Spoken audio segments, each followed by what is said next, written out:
Hello students, अब हम देखने वाले हैं अन्योन्य प्रेरण से अन्योन्य प्रेरकत्व या अन्योन्य प्रेरण गुणांक कि अन्योन्य प्रेरण से हम उसका गुणांक कैसे निकाल सकते हैं। तो टॉपिक का नाम है हम लोगों का अन्योन्य प्रेरकत्व या अन्योन्य प्रेरण गुणांक। ठीक, अन्योन्य प्रेरण गुणांक को हम म्यूचुअल इंडक्टेंस भी बोलते हैं या coefficient of the mutual inductance बोलते हैं। ठीक है, तो इसके लिए हम इसका थ्योरी में बहुत सारा थ्योरी को अन्योन्य प्रेरण के थ्योरी में लिख चुके हैं। यदि आपका टॉपिक आता है अन्योन्य प्रेरण या अन्योन्य प्रेरकत्व गुणांक को समझाइए, तो उस कंडीशन में आपको इस डायग्राम को बनाना अनिवार्य रहेगा। ठीक है, तो अन्योन्य प्रेरण से ही अन्योन्य प्रेरकत्व गुणांक बनता है, तो उस कंडीशन में बिना डायग्राम बनाए हुए आप इस डेरिवेशन को नहीं करेंगे। क्लियर? तो अन्योन्य प्रेरकत्व या अन्योन्य प्रेरण गुणांक को देखने के लिए हम लोगों को माना कि एक प्राथमिक कुंडली P है और द्वितीय कुंडली S है, जिसको एक दूसरे के पास हम लोग रखे हुए हैं। तब जब प्राथमिक कुंडली में IP धारा, माना कि हम प्राथमिक कुंडली में क्या धारा बहा रहे हैं, माना कि प्राथमिक कुंडली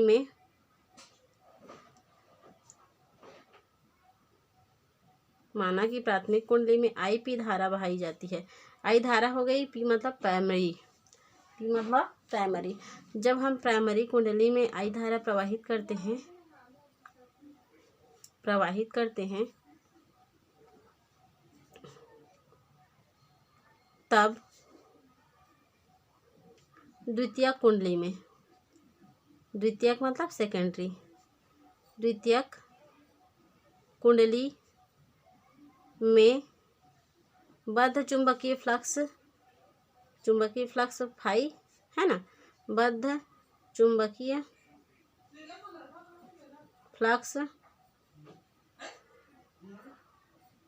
फाई सेकेंडरी है, इसलिए S उत्पन्न या प्रेरित होते हैं। ठीक है, तो हम अन्योन्य प्रेरकत्व या अन्योन्य प्रेरण के नियम से जानते हैं स्वप्रेरकत्व गुणांक से कि क्या, तो बद्ध चुंबकीय फ्लाई का मान उसमें प्रवाहित होने वाली धारा I के अनुक्रमानुपाती होती है। यह स्वप्रेरण गुणांक से हमें पता है। तो हम बद्ध चुंबकीय फ्लाई जो सेकेंडरी कुंडली में बद्ध चुंबकीय फ्लक्स उत्पन्न हो रहे हैं, उनका मान प्राथमिक कुंडली में बहने वाली धारा IP के अनुक्रमानुपाती होते हैं। तब इस कुंडली में यदि ये अनुक्रमानुपाती का सिंबल हटाते हैं, तो उस कंडीशन में फाई S जो होते हैं M जो कि क्या है, एक नियतांक है, जो कि क्या है, अन्योन्य प्रेरण गुणांक का नियतांक है। अन्योन्य प्रेरण के लिए नियतांक M का यूज़ किया जाता है R × IP। ठीक है, तो फाई S का मान MIP मिल गया, तो अतः हम इसका डेफिनेशन लिख सकते हैं। अन्योन्य प्रेरकत्व या अन्योन्य प्रेरण गुणांक का मान, यदि प्राथमिक कुंडली में धारा IP बहाई जाती है या धारा बहाई जाती है, तब द्वितीय कुंडली में विद्युत चुंबकीय फ्लक्स का मान जो है अन्योन्य प्रेरकत्व गुणांक और धारा के गुणनफल के बराबर प्राप्त होती है। अर्थात अन्योन्य प्रेरकत्व M बराबर फाई S बटा IP प्राप्त होती है। तो अन्योन्य प्रेरकत्व या अन्योन्य प्रेरण गुणांक का मान जो है उस प्राथमिक कुंडली में धारा बहाने पर सेकेंडरी कुंडली में चुंबकीय फ्लक्स के अनुपात में प्राप्त होती है, उसको हम कहते हैं अन्योन्य प्रेरकत्व गुणांक। अब आते हैं इसकी स्थिति। ठीक है, किसकी बात करते हैं, स्थिति की बात करते हैं। ये तो हम लोगों ने देखा, सिंपली देख लिए कि ये M जो है फाई S बटा IP के बराबर होते हैं। अब देखते हैं इसकी स्थिति। यदि हम क्या करते हैं, जो है फाई S जो सेकेंडरी कुंडली में हम लोगों को विद्युत चुंबकीय फ्लक्स बह रही है, उसमें से ये जो इस बैटरी में से हम कुंजी K को लगाए हैं, उस प्लग को निकाल देते हैं, तब उस कंडीशन में हम लोगों का धारा आई पी का मान एकांक मिले। क्या मिले? एकांक। एकांक की स्थिति में धारा प्रवाहित हो, तब उस कंडीशन में तब अन्योन्य प्रेरकत्व क्या मिलेगा हम लोगों को? अन्योन्य प्रेरकत्व। बताइए अन्योन्य प्रेरकत्व क्या मिलेगा? तो उस कंडीशन में अन्योन्य प्रेरकत्व मिल जाएगा जो है फाई एस बराबर एम। फाई एस बराबर एम, क्योंकि यहाँ धारा का मान क्या है? एकांक है। अतः हम कह सकते हैं किसी भी अन्योन्य प्रेरकत्व या अन्योन्य प्रेरण गुणांक में हम उनमें प्रवाहित होने वाली धारा का मान एकांक रखें, तब उसमें प्रेरित चुंबकीय फ्लक्स का मान अन्योन्य प्रेरकत्व गुणांक के बराबर प्राप्त होती है। क्लियर? क्या प्राप्त होती है? तो अन्योन्य प्रेरकत्व गुणांक के बराबर प्राप्त होती है। अब इसको आगे देखने के लिए हम क्या करते हैं? तो इसको आगे देखने के लिए हम देखते हैं उसका विद्युत वाहक बल। तो विद्युत वाहक बल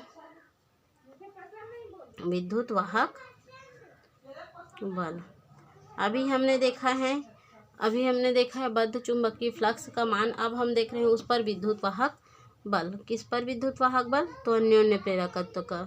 ठीक है, तो विद्युत वाहक बल को एप्सिलॉन से शो किया जाता है, तो एप्सिलॉन से शो कर दिए इसको। और हम जानते हैं कि विद्युत वाहक बल का मान जो है ऋणात्मक मान फाई एस के परिवर्तन के बराबर होते हैं। ठीक, तो इससे इतना हमें पता है कि जो विद्युत वाहक बल होते हैं एप्सिलॉन का मान वो जो है चुंबकीय बद्ध फ्लक्स में परिवर्तन के ऋणात्मक मान के बराबर होते हैं। तो उस कंडीशन में हम इस फाई एस का मान क्या निकाले हैं? एम आई पी को हम उस क्या करते हैं? विद्युत वाहक बल के मान में रख देते हैं। तब उस कंडीशन में epsilon equal to minus d by d t तो रहेगा ही रहेगा, बस फाई एस का मान मिल जाएगा एम आई पी। क्लियर है? तो उस कंडीशन में हम माइनस को निकाल देते हैं। एम तो एक नियतांक है, उसको बाहर निकाल ही सकते हैं। तो यह यहाँ पर डी बाई डी टी हो जाएगा और यहाँ हो जाएगा आई पी। ठीक, तो जहाँ आई पी जो है प्राइमरी कुंडली में प्रवाहित होने वाली धारा है, यदि उस प्राइमरी कुंडली में प्रवाहित होने वाली धारा जो है तात्क्षणिक है, तात्क्षणिक मतलब छोटे छोटे पृष्ठ के लिए अलग अलग समय में धारा बह रही है, तो उस कंडीशन में हम लोगों का विद्युत वाहक बल क्या प्राप्त होता है? तो माना कि तात्क्षणिक धारा में परिवर्तन जो होती है एकांक होती है। माना कि तात्क्षणिक धारा में परिवर्तन मतलब डी आई पी बटा डी टी का मान एकांक है। क्या है? एकांक है। तब हमें उस अन्योन्य प्रेरकत्व के विद्युत वाहक बल का मान जो है अन्योन्य प्रेरकत्व के बराबर प्राप्त होते हैं। बस दोनों में अंतर ये रहता है कि विद्युत वाहक बल का मान अन्योन्य प्रेरकत्व के ऋणात्मक मान के बराबर होंगे। ये उसका हो जाता है विद्युत वाहक बल की स्थिति। तो अतः हम कह सकते हैं किसी भी अन्योन्य प्रेरकत्व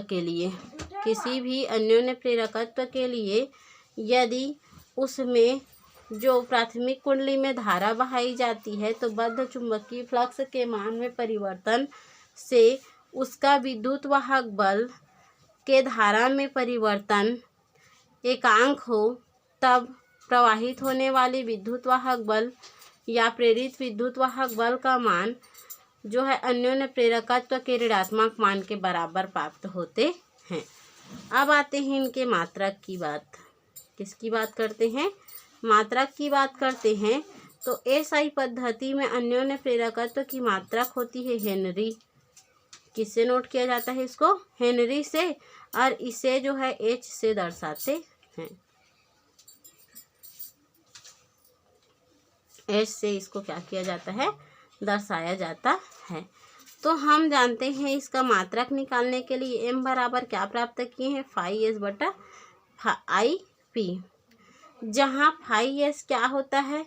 तो बद्ध चुंबकीय फ्लक्स होती है और बद्ध चुंबकीय फ्लक्स को वेबर से नोट किया जाता है। किससे नोट किया जाता है? वेबर से। और धारा जो होती है, धारा को किससे नोट करते हैं? एम्पियर से। ये तो आप लोगों को पता ही है।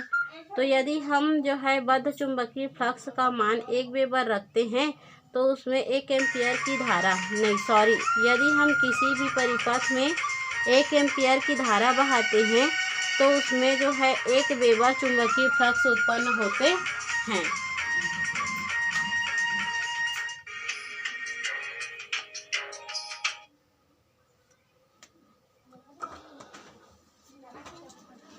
अब यदि इसको आगे देखें तो उस कंडीशन में क्या होते हैं, तो एक जो अन्योन्य प्रेरकत्व का मान होता है 1 एम्पियर की धारा बहाने से 1 वेबर प्राप्त होती है। तो उस कंडीशन पर जो है 1 वेबर बटा 1 एम्पियर को हम 1 हेनरी से नोट करते हैं। तो इसका मात्रक होता है हेनरी। क्या होता है इसका मात्रक? हेनरी। क्लियर?